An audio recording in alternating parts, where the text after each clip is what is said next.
Ito yung Evangelista Street. Wala na yung mga vendors dito, oh.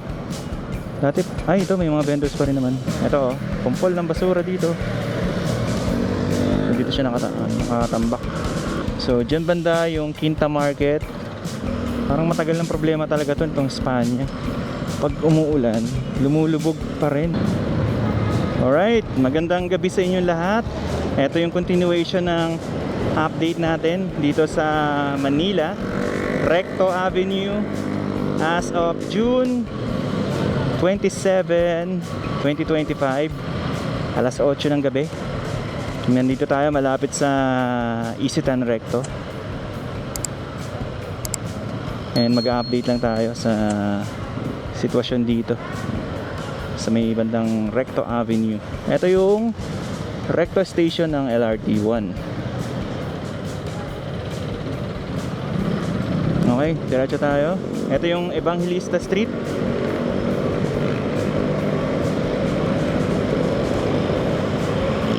Hindi ko tayo rito sa may Quezon Boulevard.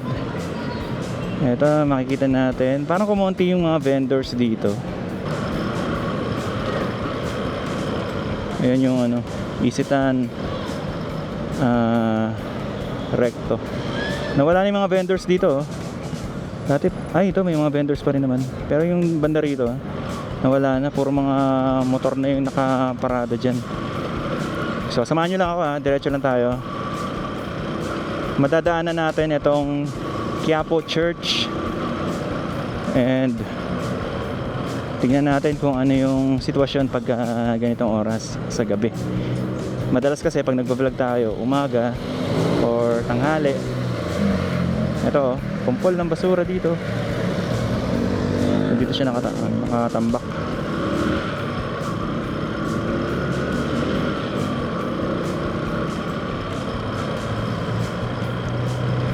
Yan, diretso tayo.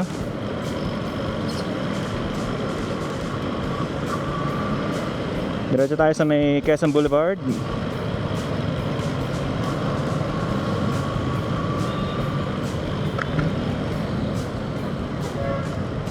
Ito na, malapit na tayo sa may Quiapo Church.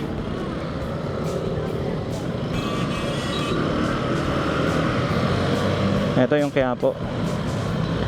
Maraming mga nakapark na mga motor. So dito may parking space. Ewan ko kung pinapaparkingan yan. Ito yung mga nagsisimba rito sa Quiapo. Friday 8 PM. Ayan.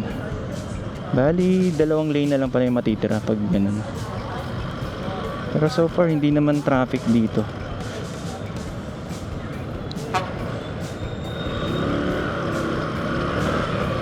Okay, so liko tayo rito, kaliwa tayo, ay kanan tayo rito sa may bandang ano, Quinta Market. Mapapansin natin doon, maraming mga tanod na nag-a-assist doon sa may harapan ng Quiapo Church. Dire-diretso lang tayo. Sama lang kayo sa akin, ha. Ipapasyal ko kayo dito sa banda rito sa may Quiapo. Ayan, papunta na to ng University Belt pag bumalik tayo. Ito yung banda dyan sa may Quinta Market. So, liko tayo rito. Dito naman yung sa may Muslim area.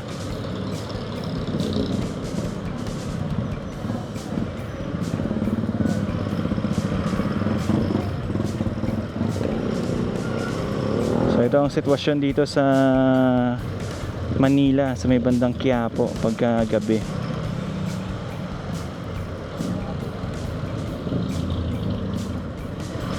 Dito matraffic din to kasi yung mga pababa dyan ng flyover and then yung mga palabas dito, ito nag-share ng lane. So ang mangyayari talaga is magkaka-traffic. Ayan, diretso lang tayo.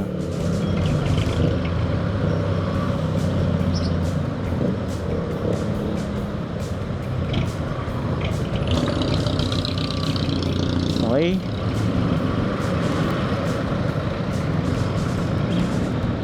Diretso lang tayo dito sa may Quezon Boulevard.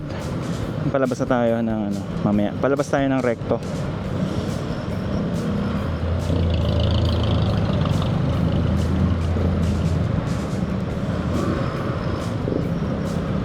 Dito ma-traffic kasi yung mga nagsasakay ng jeep, and then yung ano, isa na lang yung parang isa na lang yung madadaanan mo banda ron sa inner lane. Kasi dito maraming pasahero. So yung mga jeep dito humihinto. And nagko-cause sila ng ano, ng traffic.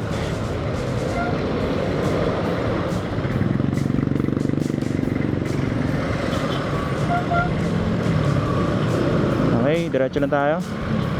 Ito mapapansin nyo, araw-araw yan, ganyan ang sitwasyon dito. Maraming mga nag-aabang na masasakyan dito.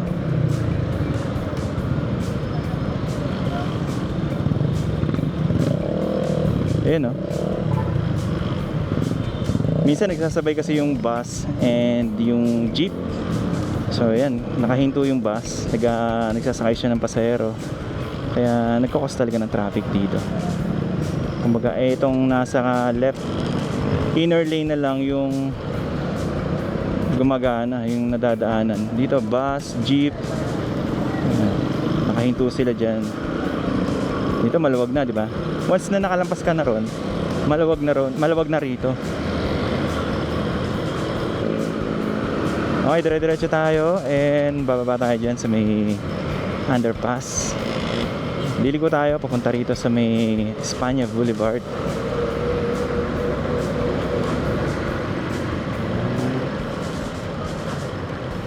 So dito tayo pupwesto sa may bandang kanan. Ganda dito, no? Maliwanag. Pag maliwanag kasi, ang sarap mag-drive. Ang aliwalas ng kalsadang dinadaanan mo.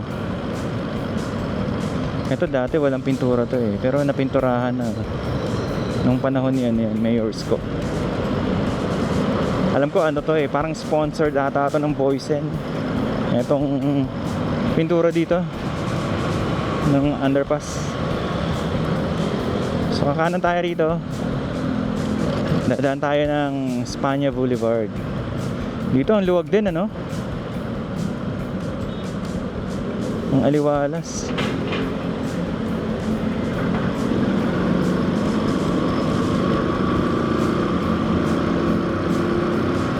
Continuous lang yung night ride natin dito sa may Manila. So this time nandito tayo sa may Espanya Boulevard. Ito sayang hindi tayo nakadaan dyan kanina. Inaayos pala nila yung kalsada dyan. So ito na yung Espanya ngayon. Maluwag na. Maluwag tsaka maliwanag. Yun ang maganda. Hindi na madilim. Tsaka maayos na yung yung mga stoplight.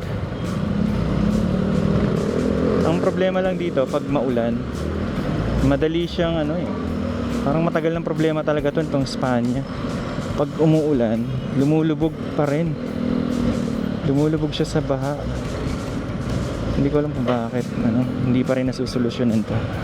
Yung drainage, ano kaya reason bakit bahain tong Espanya Boulevard?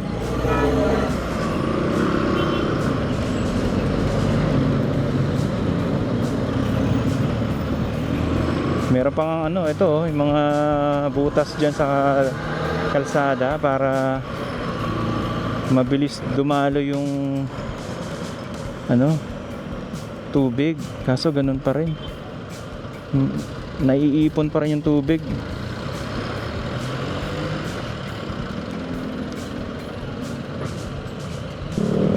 Okay, tawid tayo.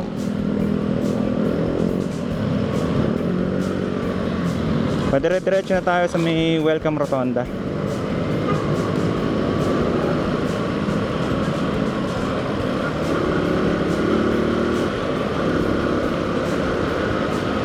Ang ganda ganito, no?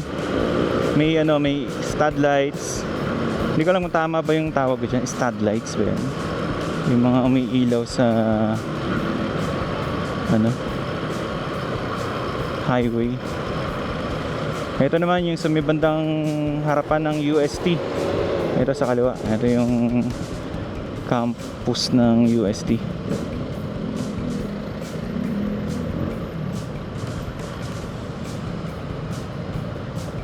Traffic din dito ngayon. Okay, dire-diretso na tayo.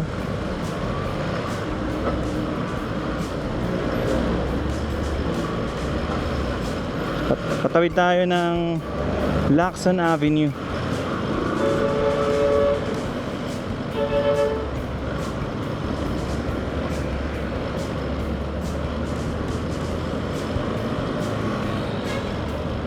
Sira yung stoplight kaya pala traffic.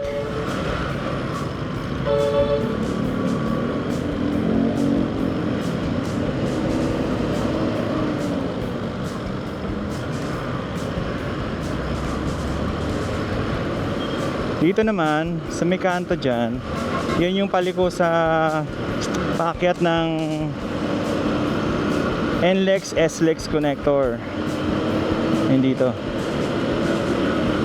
Doon sa dating dating relay ng PNR.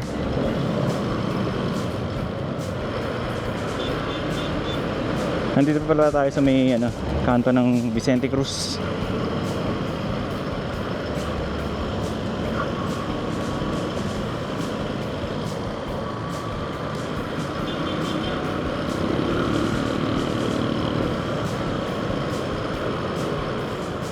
Ito yung yung paliko dyan. Bali kakaliwayan sa kakaliwayan paakyat ng NLEX SLEX connector yung mga nandyan. So tayo dire-diretso lang tayo rito sa may Spania Boulevard. Napakaliwanag dito. Tsaka maganda yung rito, maganda yung pagkaka-asphalto ng kalsada. Dire-diretso. I think mag-yellow na. Inabutan pa tayo.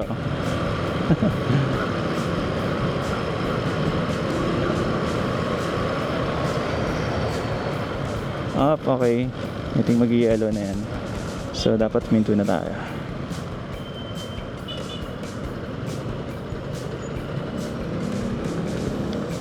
Ito naman yung Blooming Treat Road, kanto ng Blooming Treat at Spania Boulevard.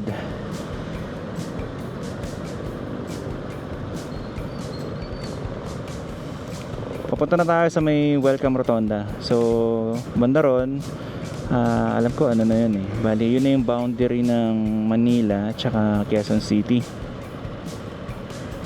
Okay, let's go.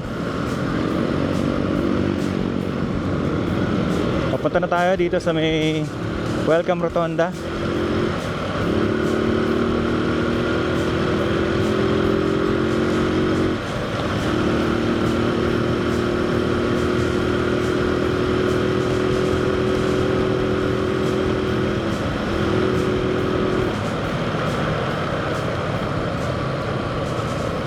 Nandito na tayo sa circle dito sa may Welcome Rotonda. Alright, maraming salamat sa pagsama sa akin. At simpleng update lang muna tayo. Night joyride lang muna dito sa Spania Boulevard. Ngayon nga pala ay June 27, 2025. Bali 8:30 na ng gabi. Thank you so much and magkita-kita po ulit tayo sa mga susunod na update. God bless po sa inyo lahat.